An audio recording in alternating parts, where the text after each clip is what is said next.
والسلام على رسول الله وعلى آله وصحبه أجمعين. Last week we mentioned the hadith of Rasulullah sallallahu alayhi wa sallam, where he said, Al-Iman bid'u wa sab'una aw bid'u wa sittuna shu'bah. That the Iman has between 70 and 60 different branches. فَفَضَلُهَا قَوْلُ لَا إِلَهَ إِلَّا اللَّهِ. And the most best of these branches of Iman is the saying of La ilaha illallah. وَأَدْنَاهَا إِمَاطَةُ الْأَذَى عَنِ الطَّرِيقِ. And the most lowest of the branch of the Iman, it is to remove the dangerous object from the path. And we explained this hadith last week. And regarding a kalima la ilaha illallah, it's very important that we always remind ourselves to not only say the kalima, but to live the kalima. The Muslim shouldn't just say with his tongue, but he should do the action with the entire body. Like Rasulullah sallallahu alayhi wa sallam said, Man qala la ilaha illallah mukhlisan dakhala al-jannah. That whoever they say La ilaha illallah sincerely, mukhlisan means sincerely, from his heart, with devotion and love. What does that mean? دخل الجنة, they will enter into paradise. قيل وما إخلاصها. So it was asked that what does it mean to be sincere? What is the sincerity of La ilaha illallah? So Rasulullah sallallahu alayhi wa sallam said, أن تحجزه عن محارم الله. That the sincerity of this kalima is that it should stop him from doing the forbidden things, the things which Allah subhanahu wa ta'ala has forbidden. So may Allah give us tawfiq. We have the true iman, and that our tongue not only says the kalima, but in our life we live the kalima and Islam. And then at the end of this hadith, Rasulullah sallallahu alayhi wa sallam said, وَالْحَيَاءُ شُعْبَةٌ مِّنَ الْإِيمَانِ. That the haya, the modesty and the shyness, this is a special branch of Iman. That means of all the 60, 70 categories of Iman, all the things that come within our Islam, the modesty, to be a person who inside they have the feeling of shame, and they have a modesty and humbleness and shyness. This is something which is from the special qualities and the branches of the Iman of a believer. Just like how Rasulullah sallallahu alayhi wa sallam said, Al-haya'u la ya'ati illa bi khayr. That the haya and the modesty does not bring anything but goodness. When a person has shyness and modesty, this will only bring the goodness. That means that we shouldn't be shy to be shy, but we should be happy and pleased that Allah has given us the honor and dignity of modesty and shyness. Abu Sa'id al-Khudri radiyallahu anhu said, كان رسول الله صلى الله عليه وسلم أشد حياء من العذراء في خدرها. That Rasulullah صلى الله عليه وسلم, he was more shy than even the virgin girl behind the veil. How the virgin girl who hasn't lived with the men, doesn't know about this, has she still unmarried, and how she is shy and feels the shyness. He was more shy than this. Even the girl hidden behind her veil, he was more shy than her. فَإِذَا رَأَى شَيْئًا يَكْرَهُهُ عَرَفْنَاهُ فِي وَجْهِهِ. And if Rasulullah sallallahu alayhi wasallam saw something that he disliked, something that was not right, he used to not say something straight away, but the Sahaba say, but we could see on him that he disliked it. So may Allah Ta'ala give us the true akhlaq and personality, that we have the shyness and we have the best of dealings of the situations. That's why Allah subhanahu wa ta'ala said, لَقَدْ كَانَ لَكُمْ فِي رَسُولِ اللَّهِ أُسْوَةٌ حَسَنَةٌ. That verily for you in the Prophet of Allah sallallahu alayhi wa sallam is the most best and perfect of the examples. لمن كان يرجو الله واليوم الآخر. For the one whom they really are hoping and waiting for Allah subhanahu wa ta'ala, and to become close to Allah subhanahu wa ta'ala, and they are awaiting the day of judgment. They are sincere looking for Allah. وَذَكَرَ اللَّهَ كَثِيرًا. And they remember Allah subhanahu wa ta'ala a lot. For those people, they will love the example of Muhammad Mustafa sallallahu alayhi wa sallam, and they will strive to imitate this one. And the example of Muhammad sallallahu alayhi wa sallam has shown to us the shyness that he had this in his personality. So much so that in his dealings with the people, the men and the women, he had the modesty and the best of the personality and characters. One time Aisha radiyallahu ta'ala anha said, Anna imra'atan, that verily one time a lady, it was said she was Asma bintu Shakalin. Her name, some have said this lady was Asma bint Shakal, and she was from the Ansar. And the women of the Ansar, they were more bold in their character, they were more bold in their personality. So one time a lady, maybe this one, she had سألت النبي صلى الله عليه وسلم عن غسلها من المحيض. She had asked Rasulullah sallallahu alayhi wa sallam how to bath after mahid, the hayd, when they have the menstruation, the monthly time comes. She's asking, O Prophet of Allah, how do we wash ourselves from this, the ghusl? Everyone, they know the ghusl. She's trying to understand, is there something more we should be aware of? So she's asking in this way. So then Rasulullah sallallahu alayhi wa sallam amaraha kayfa taghtasil. He had instructed to her, this is how you bath. Other narrations explain, he explained how you pour the water and you rub the body and you clean yourself.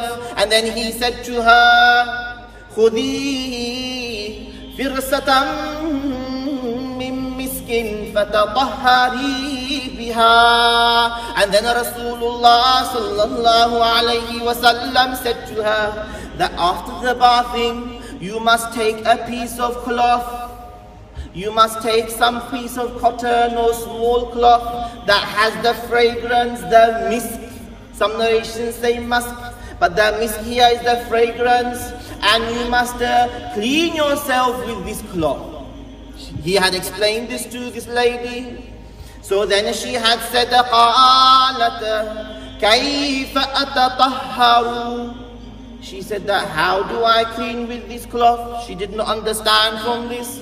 قال صلى الله عليه وسلم. So Rasulullah sallallahu alayhi wa sallam said to her again, تَطَهَّرِي بِهَا, that you must clean yourself with this cloth. That means use it on your body. So she's not understanding what it means still. قالت كيف. So again she asked to Rasulullah sallallahu alayhi wa sallam that how she's not picking up the message.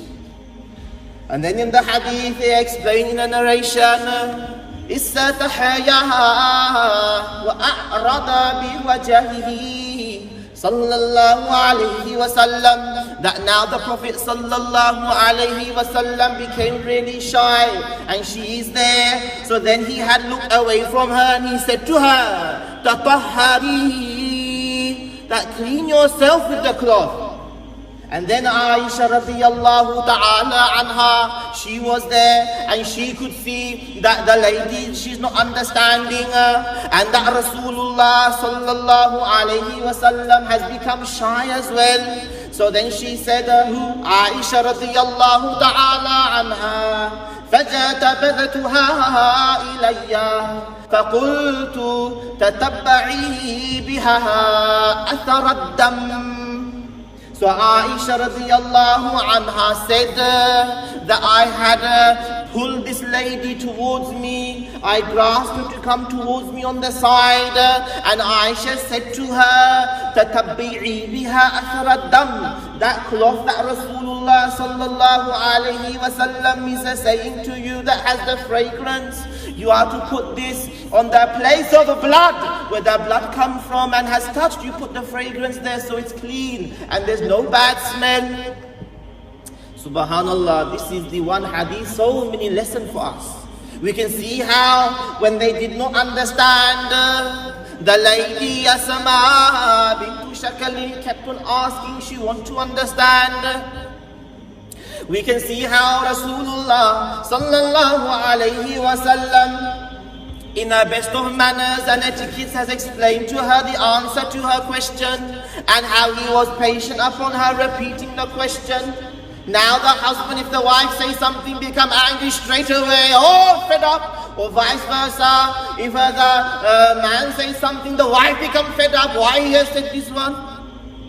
They get so annoyed and frustrated at home, no harmony and peace. But Rasulullah sallallahu alayhi wa sallam, third time, he had become shy and looked away like she's not understanding this one. And then after this, he never used direct language for her. He had the shyness in him. His tongue never uttered the words that were something that one may feel shy from that one. He spoke in the most or best of descriptions. And then Aisha radiyallahu ta'ala anha, she could see here that there's no understanding.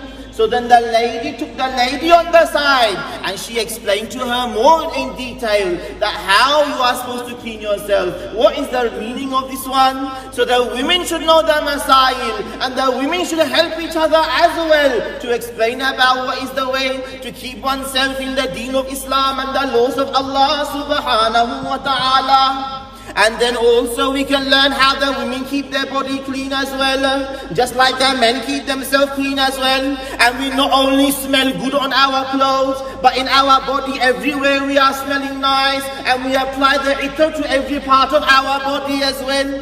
This is all the example and teaching and the sunnah of Muhammad Mustafa sallallahu alayhi wa sallam. And Aisha radiyallahu ta'ala anha, how did she explain as well, lady to lady on the side alone? She said, تَتَبَّعِي بِهَا أَثَرَ الدَّمِّ. She never mentioned private parts, she never described the body parts, but she said where the blood it come from, you have to put the fragrance to clean yourself there. Amma today now, the education system, the children who are 4-year-old, they are being taught, if we are not aware, all the body parts, every name scientifically and medically, that this part of the body of a man is called this, and this part of the body of a girl is called this one, and this is the function of this body parts, and the function of these body parts. When you haven't got the deen of Islam, when you haven't got the example of a Muhammad Mustafa sallallahu alayhi wa sallam, when you haven't got the life of Quran, you will learn all the filth and immorality, and the resultant consequence is you will find the society corrupted and filthy. Just like now last week the news has come, in this week, How now in the school and education system, child abuse on child is multiplying so much, and this is what's recorded, unrecorded we don't know. How the boys, they are affecting and they are abusing the girls, and how the boys are affecting the boys, and how the education system has become a place of filth and abuse for the children. Sexualized society of sex education, and the teaching not only begin in secondary school, but this begin from the nursery, reception in the beginning years. But the Muslim Ummah, how much do they understand? They are all thinking everything will be hunky-dory. They will go to school, no problem.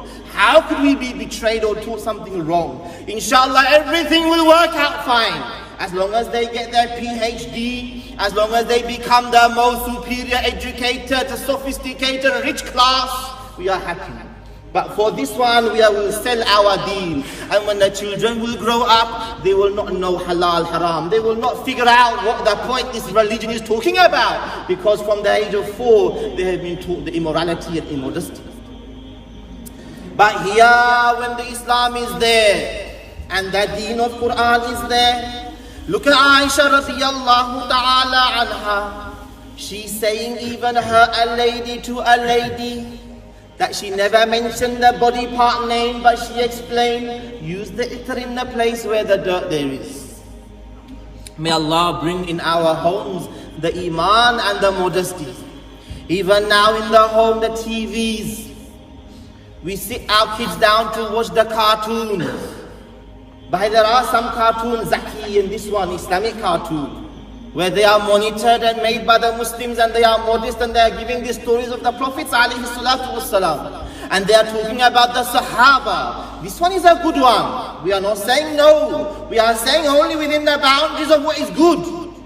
And in these cartoons there is some good there. Yes, they will enjoy and learn as well. But otherwise, all the other cartoon and the TV is full of so much rubbish and immodesty, immorality, and we are watching it, and our children are watching it.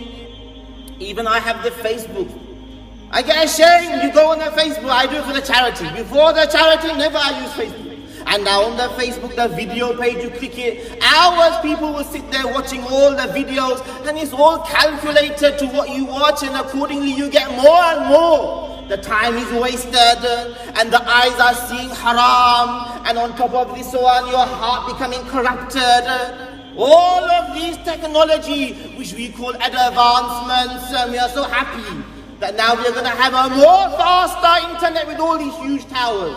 But all this advancement only taking the people more worse, and the result is a more abuse and breaking of the family and the losing of the Emaan.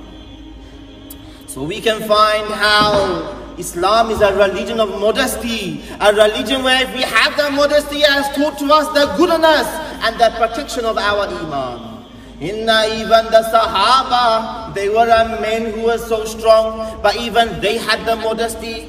Aisha radiyallahu ta'ala anha explained, كان رسول الله صلى الله عليه وسلم مضطجعا في بيتي. That one time Rasulullah sallallahu alayhi wasallam was lying down at home. He was lying down relaxing like one does in their home.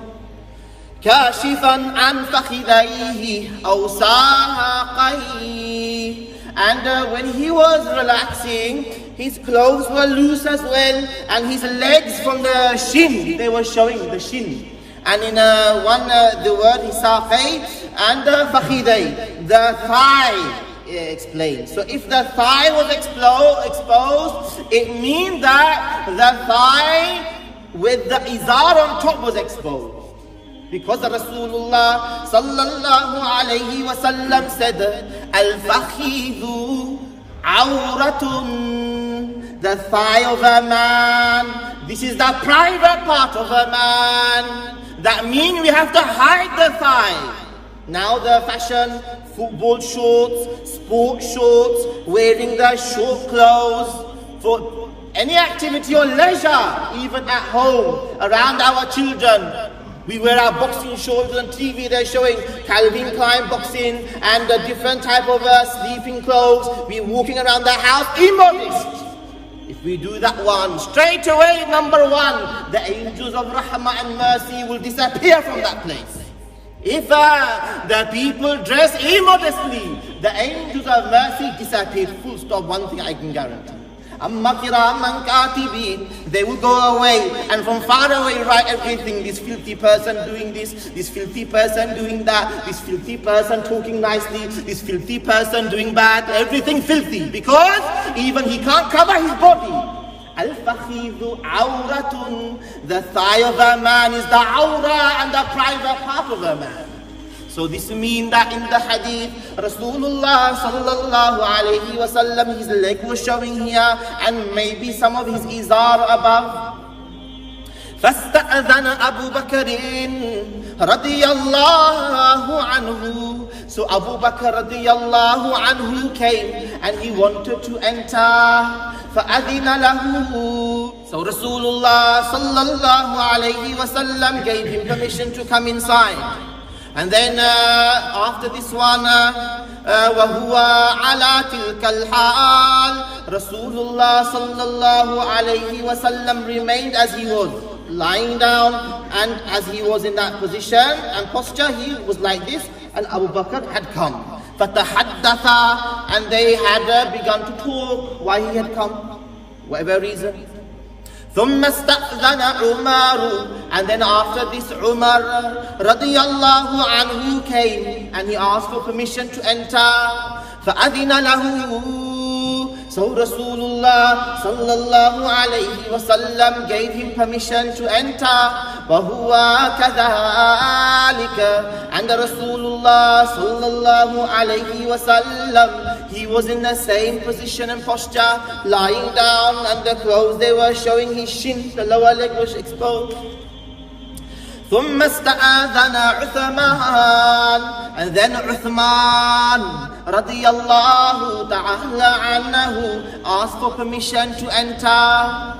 When Uthman came, فَجَلَسَ رَسُولُ اللَّهِ صَلَّى اللَّهُ عَلَيْهِ وَسَلَّمَ وَسَوَّى ثَوْبَهُ.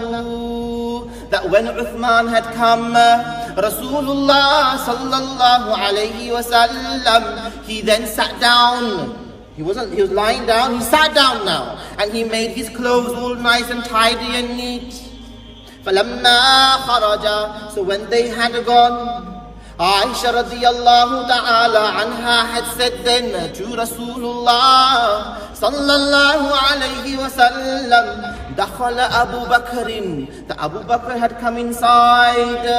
فَلَمْ تَهْتَشَّ لَهُ وَلَمَ تُبَالِهِ, and for him, you didn't do anything to greet specially, and you didn't give any particular attention. ثُمَّ دَخَلَ عُمَرُ, and then Umar had come in. يَا رَسُولَ اللَّهِ فَلَمَ تَهْتَشَّ لَهُ وَلَمَ تُبَالِهِ. You didn't do anything to specially welcome him, and you didn't give any particular attention. ثُمَّ دَخَلَ عُثْمَانُ, but when Uthman was coming in, جَلَسْتَ وَسَوَّيْتَ ثِيَابَكَ, then you all of a sudden sat up and made your clothes all tidy, and you prepared for my Uthman has come. So Rasulullah sallallahu alayhi wa sallam said, أَلَا أَسْتَحِي مِنَ رَجُلٍ تَسْتَحِي مِنْهُ الْمَلَائِكَةِ,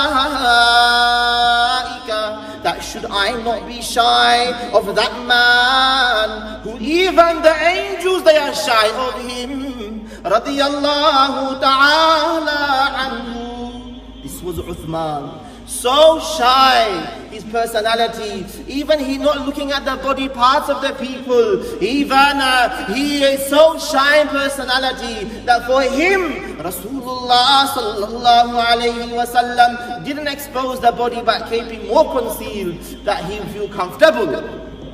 This was the character of our Prophet Muhammad sallallahu alayhi wa sallam. And the Sahaba and the men around him who were warriors, but the strength and warriorship, it's not to expose your bodies and be immoral and immodest. It means you have the honor and dignity inside, and then outside Allah give you the success. And this was how the Sahaba, we find, they were the men and they had the modesty. They were the people who they had given so much care over their eyes and their body that they don't look at wrong, they don't expose the wrong. Amma now, the children are growing up in an environment where this is all completely absent. Now the children in school, when they are doing PE, they are changing clothes in one room and they are all exposing their entire body in front of other children and wearing their PE kits and then changing back and sometimes even bathing together like this. How many of us are going to the school and asking that my children, they need to go and change their clothes in a private toilet area or a private room where no one can see to them? Otherwise, they will be growing up like this. This is only one example, and how they will grow in this system where there's no modesty. They will grow up with people with no modesty and Emaan. And this is the time when people only will regret, but we can only say the message Allah has given to us. Allah has even given no modesty for the men.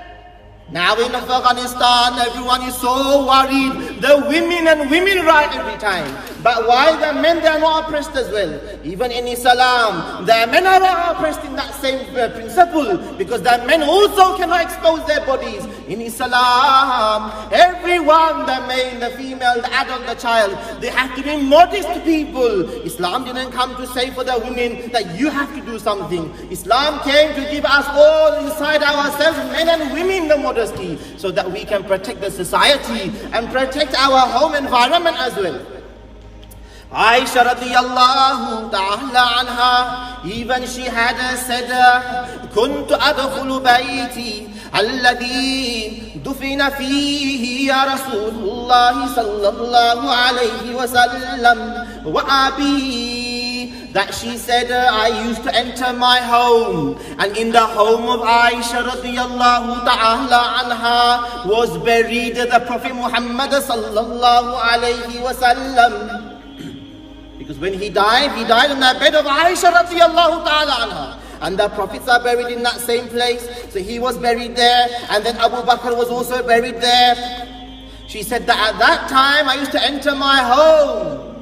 فأضع ثوبي وأقول إنما هو زوجي وأبي. She said that I used to go in my home and take off my clothes. Like she's at home, the women, they wear their normal clothes. And she said that this is my husband here, and this is my father, Abu Bakr as-Siddiq radiyallahu ta'ala anhu. And then she explained, فَلَمَّا دُفِنَ عُمَرُ مَعَهُمْ, that when Umar was buried with them, Umar radiyallahu ta'ala anhu, he was also then buried when he passed away next to Rasulullah sallallahu alayhi wa sallam and Abu Bakr radiyallahu anhu. So now she said, فَوَاللَّهِ مَا دَخَلْتُهُ إِلَّا وَأَنَا مَشَدُودَةٌ عَلَيَّ ثِيَابِي. That I swear by Allah, when Umar was buried, I never entered my house except my entire body was covered. Mashadudatun alayya thiyabi. I was completely covered. Haya'an min Umar. From shyness and modesty that in my house Umar is buried in here. You think that ghair mahram, when he is in his grave, she had not exposed her body in front of him. Do you think the Sahabiyat and the women around Rasulullah sallallahu alaihi wasallam exposed their bodies to the men and the people around them? May Allah Ta'ala give us in our men and our women the understanding what the modesty is and its integral part in the Emaan and its critical role in protecting our families and the society. Wa akhir da'wana alhamdulillahi rabbil alamin.